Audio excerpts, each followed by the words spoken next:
বর্তমানে বাঙালির ঘরে ঘরে এখন একটাই চর্চা হচ্ছে অন্নপূর্ণা ভান্ডারের টাকা কবে পাবো। আমাদের ফর্ম তো রিজেক্ট হয়ে গেছিল, কিন্তু এখন আবার দেখাচ্ছে আন্ডার ইনকোয়ারি। তো এখন আমরা কি করব? আবার কি নতুন করে ফর্ম ফিল আপ করতে হবে, বা টাকা পাওয়ার সময়সীমাটা কবে? কারণ দুবার করে তো 6,000 টাকা ঢুকে গেল, আমরা তো 1,000 মানে 1,12 টাকা পেলাম না। তো একবারে কি আমরা 3 মাসের টাকা পাবো? তো সব কিছু আলোচনা করবো আজকের এই ভিডিওতে।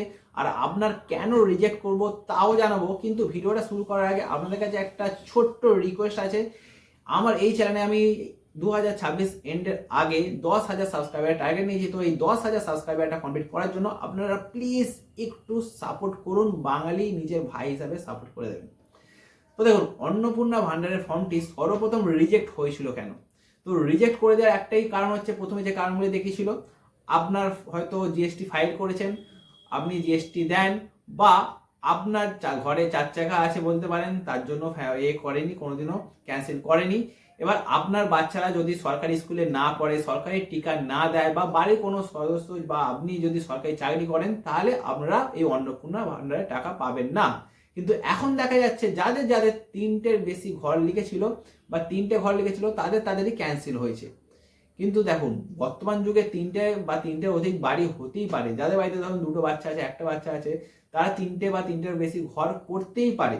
সে এমনটা নয় যে এই 3টে বেশি ঘর বা 3টে ঘর থাকলেই সে বড় লোক, কারণ সে দীর্ঘদিন পরিশ্রম করে করে একটা একটা করে ঘর করে। আর বাঙালির একটু ঘর করার নেশা আছে। শুধু এই ঘরের জন্য যদি বাদ দেয়, তো আমি তো বলবো এই সম্পূর্ণ সিস্টেমটাই গোলমাল। এই ঘরের জন্য কোনো দিনও বাদ দেওয়া যায় না। সে যদি সরকারি চাকরি করে বা ট্যাক্স ফাইল করে বা তার কোনো একটা মোটা অঙ্কে টাকা ইনকাম হয়, তাহলে বাদ দিলে মানা যায়। কিন্তু এই শুধু ঘরের জন্য যদি আপনার অন্নপূর্ণা ফর্মটি রিজেক্ট করা হয়, তাহলে সম্পূর্ণ সরকারি একটা গাফিলতি বলতে পারেন। আর কোনো ব্যবস্থা নেই, নির্দিষ্ট কোনো পরিকল্পনা নেই। এবার এখন আপনার কি করণীয়? এখন আপনাদের কিছু করণীয় নেই, ঘরে শান্তি বজায় রাখুন। অনেক নিউজে দেখা যাচ্ছে যে ঘরে অশান্তি করছে, স্বামীদের সঙ্গে, ছেলেদের সঙ্গে বউয়েরা অশান্তি করছে। তো তাদের কিছুই করার নেই, তারা জাস্ট ফর্ম ফিল আপ করেছিল।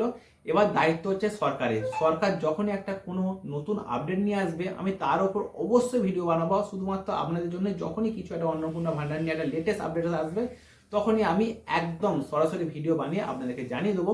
তার জন্য বন্ধুরা, চ্যানেলটা সাবস্ক্রাইব করে নোটিফিকেশনটাকে অবশ্যই অন রাখবেন। বাড়িতে থাকবেন, সুস্থ থাকবেন, কোনো রকম ঝামেলা বা গুজবে কান দেবেন না। তো আজকের ভিডিওটা এখানে সমাপ্ত করছি। সরকারি প্রকল্প, নতুন প্রকল্প আসতে অবশ্যই একটু দেরি হবে। তো এখন জানেন, টাটা, বাই বাই।